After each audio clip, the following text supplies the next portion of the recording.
I most certainly get it. If we look at the Uranita Book's presented in 1911 to 1934 scientific claims, such as the Chamberlain-Moulton planetesimal hypothesis and Mercury being tidally locked to face the sun, it's hard to believe that such a text was presented by higher beings. That is, of course, if you choose not to acknowledge the section associated with the midwayers choosing to select more than 1,000 human concepts representing the highest and most advanced planetary knowledge, found in 012.12. The authors of the Uranita text chose these scientific presentations in order not to further humanity's evolutionary advancement than absolutely necessary. Thankfully, the reason why the Uranita Book is considered an epochal revelation more has to do with looking to the past rather than looking upon our scientific future. Perhaps it is in the past that we can finally find the link we're looking for to verify some of the Uranita Book's claims. Consequently, let's examine a Dead Sea Scroll document that was discovered 1 year after the Uranita Book was published and is estimated to have been written roughly 2,000 years previous to the Uranita papers themselves. There are a few advisements here. The first is that this is a fragmented document that was partially destroyed to years of environmental neglect. However, much of column 2 is considered intact, which we'll be majorly drawing upon in today's video. Granted, any document that is read out of context does run the risk of having inaccurate analysis, which means if you're interested in furthering your own study, I would suggest you look up the 11Q Melchizedek document online, which is also known as the 11Q13, when you get the chance for your own independent analysis. When referencing this document, you'll hear the identifier 11Q for simplicity and clarity purposes. All right, let's get started. The 11Q Melchizedek was discovered in Cave 11, which is also known as the Qumran Cave 11, which is located near the Qumran site, which is north of Khirbet, Qumran, and the West Bank. The scroll reinterprets the Jubilee year located in Leviticus 25, not just as an economic release, but as a spiritual liberation from sin.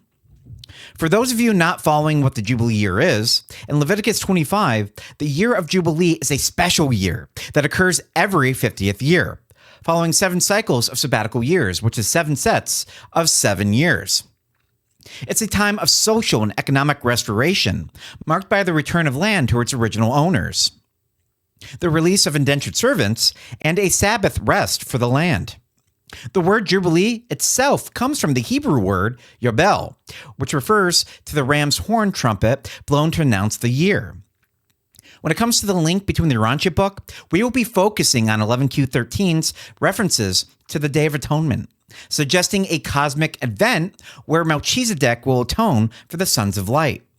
Keep this atonement for the sons of light in the back of your minds for our Uranita Book comparison section later on. Unlike the Holy Bible, Melchizedek is portrayed as a heavenly being in 11Q13 and not merely just a historical priest-king. For those not acclimated to the Uranita papers, in the same 11Q document, he is mysteriously referred to using his divine titles as Elohim and El, which is typically reserved for God. Furthermore, 11Q13 correlates with the message we find in Isaiah 52:7, with the phrase, "Your God reigns," which is interpreted to mean Melchizedek reigns, suggesting he embodies divine authority. In the Holy Bible, Melchizedek was described as a pre-Levitical priest and king. When it comes to Isaiah 52:4, I would also like to point out that the Sovereign Lord title Isaiah gives to the authority figure he's addressing is a title we will further disseminate in the Uranita comparison section. In 11Q Melchizedek is cast as a executor of divine vengeance against Belial, who is a personification of evil. Belial is a term often used in the Bible to describe wickedness, worthlessness, and lawlessness, and specifically used in 2 Corinthians 6:15 as another way to describe Satan. In the same narrative, Melchizedek leads a host of gods of justice, who are likely angelic beings, but nothing is certain in these documents, to defeat Belial and, of course, his spirits or agents. This cosmic battle is framed as part of a final redemption of the righteous. The 11Q scroll identifies Melchizedek as the Anointed One, mentioned in Daniel 9:25 and Isaiah 61. He is seen as a messenger of salvation, bringer of good news, and also comfort to those who are afflicted, echoing Masonic expectations. Here is a brief chart to see the parallels between 11Q13 and, of course, the Urantia Book. I'll put it on your screen now. All right, well, let's look at the Urantia Book. So I believe some more context is in order to give you a clearer picture of who Machiventa Melchizedek is, according to the Urantia Book. In 51.3.9, the Urantia Book describes the whole host of celestial administrators who have visited our planet before, indicating, Your world has been visited by 4 orders of sonship. Caligostia, the planetary prince. Adam and Eve, the material sons of God. Machiventa Melchizedek, the sage of Salem, in the days of Abraham. And Christ Michael, who came as the paradise bestowal son. For all intents and purposes, Caligostia should be considered the most closely personified devil figure during the Lucifer Rebellion, and our once fallen planetary prince.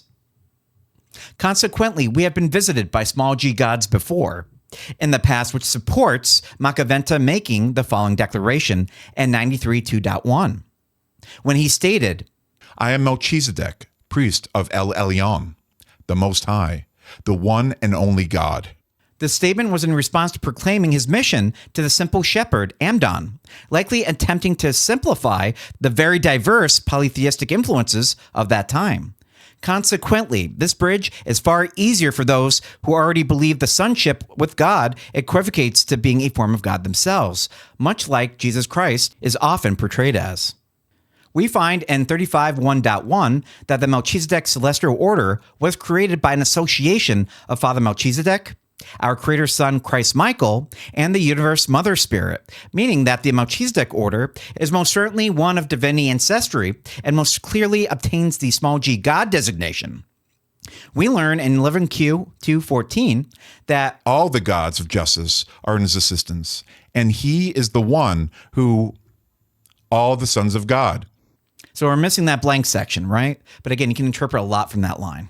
According to the Urantia papers, this is of course true, since Machiventa is our current vice regent, planetary prince, representing the affairs of his father and our creator son, Jesus Christ Michael, who is our absolute universe sovereign. When it comes to the functions of our vice regent planetary representative, Machiventa was an integral agent towards mitigating the rebellious influence of our fallen planetary prince Caligostia and his first lieutenant Dalagostia. It states in 11Q13 that our Melchizedek was a key player in squelching such a rebellion, stating in 11Q2.25, Melchizedek, who will free them from the hand of Belial. When it comes to the Lucifer Rebellion, we learn in 11Q2.13 that historically the Melchizedek will carry out the vengeance of God's judgments, and on that day he will free them from the hand of Belial and from the hand of all the spirits of his lot. This will be done in 11Q2.8 as in which atonement shall be made for all the sons of light and for the men of the lot of Melchizedek. Again, if we follow the Urantia Book perspective on all this, most celestial agents are usually in some way an indirect descendant of one or all three of the Sacred Trinity. This is further reinforced in Melchizedek 11Q2.10. About him in the Songs of David, who said, Psalm 82:1, Elohim shall stand in the assembly of God. In the midst of the gods he shall judge. It states in the Urantia Book in 93.10.5 that Machiventa continued as a planetary receiver up to the times of the triumph of Michael on Urantia. Subsequently, he was attached to the Urantia service on Jerusalem as one of the 24 directors, only just recently having been elevated to the position of personal ambassador on Jerusalem of the Creator's Son, bearing the title Vice Regent Planetary Prince of Urantia. It is our belief that, as long as Urantia remains an inhabited planet, Machiventa Melchizedek will not be fully returned to his duties of his order of sonship, but will remain, speaking in the terms of time, forever a planetary minister representing Christ Michael. For those of you that are new to the Urantia book, the text indicates that the triumph of Jesus Christ Michael was finally handing over both Lucifer, Satan, and many of their conspirators to the universe courts, with their imprisonment generally signifying the end of our once local universe rebellion.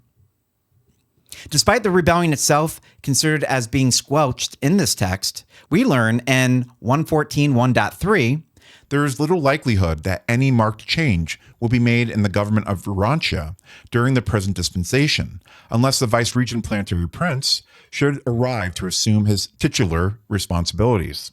It appears to certain of our associates that at some time in the near future, the plan of sending one of the 24 counselors to Urantia to act as governor general will be superseded by the formal arrival of Machiventa Melchizedek with his vice-regent mandate of the sovereignty of Urantia. As acting planetary prince, he would undoubtedly continue in charge of the planet until the final adjudication of the Lucifer rebellion, and probably on into the distant future of planetary settlement and light and life. I'm speculating here, but after that period, I would guess our true planetary prince, Jesus Christ Michael, might actually take up that position, dependent on how the universe currently is operating. Consequently, due to these few residual uncertainties, we have to wait until our next planetary age to see any real further changes in our local planetary spiritual administration and our, of course, quarantine status. For those of you searching for what a dispensation looks like, the arrival of the Urantia carriers on our planet was the first. Caligasta arriving on our planet after Andan Infanta became eligible for eternal survival was the second. The arrival of Adam and Eve was the third, and of course, our most recent dispensation, with Jesus pouring his Spirit upon our planet, was the fourth. However, being considered a rebellion planet, our dispensation timeframes may vary. In fact, I would also imagine that Machiventa Melchizedek has a say in this process as well, being considered our acting sovereign lord. Again, sovereign lord, there's that term again. In 51.1, we learn that the planetary prince represents the last effort of the eternal son and his sons to draw near you. On a newly inhabited world, the planetary prince is the sole representative of complete divinity. Springing from the creator son, the offspring of the universal father and the eternal son, and the divine minister, which is the universe daughter of the infinite spirit. In fact, if her lower in divinity Lenandadek's son would have completed their mission having established our planet in life and light, Caligasta would have eventually been promoted from planetary prince to planetary sovereign, very much having a great deal of autonomy and authority of God themselves. Again, being very much our planetary, small g God. Instead, we receive the honor of hosting Machiventa, who is part of an order that is slightly higher than our once Lenandadek's son, being halfway between God and the lowest God-knowing creature. In Genesis 14:18-20, Melchizedek is first introduced as the king of Salem and a priest of God the Most High that blesses Abraham after his triumph over the Mesopotamian kings after receiving tithes from him. In Hebrews 7:1-3, we learn that the king of Salem has no genealogy or father or mother, whose origins are greatly mysterious.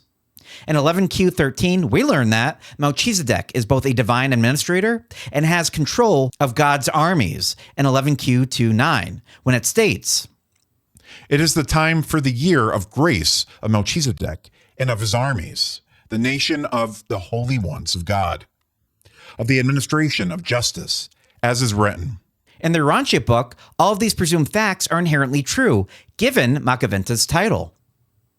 According to the Urantia papers, Machiventa Melchizedek did not have a human body and did not come into this world like his counterpart, Christ Michael, found in 35.4.5, only arriving in the likeness of mortal flesh. In 45.4.16, we learn Machiventa Melchizedek, the only son of his order to bestow himself upon the Urantia races, while still numbered as a Melchizedek, has become forever a minister of the Most High's, eternally assuming the assignment of service as a mortal ascender, having sojourned on Urantia in the likeness of mortal flesh, at Salem in the days of Abraham. This Melchizedek has laterally been proclaimed Vice Regent Planetary Prince of Urantia, with headquarters in Jerusalem, and authority to act in behalf of Michael, who is actually the planetary prince of this world, whereon he experienced his terminal bestowal in human form. So there you have it. Due to the mercy order given to Machiventa that is endorsed and supported by his father, Christ Michael, our current Vice Regent Planetary Prince became our very capable divine administrator of our individual planet. In my opinion, 11Q Melchizedek is a document that helps solidify the divinity ambiguity that exists in the Holy Bible, reinforcing that the term God can be a loose but yet still accurate term in the Bible. However, whether or not you choose to believe in any religious text will always be in the eye of the beholder. Thank you again for watching today's video, your continued support, and I'll see you on the next one.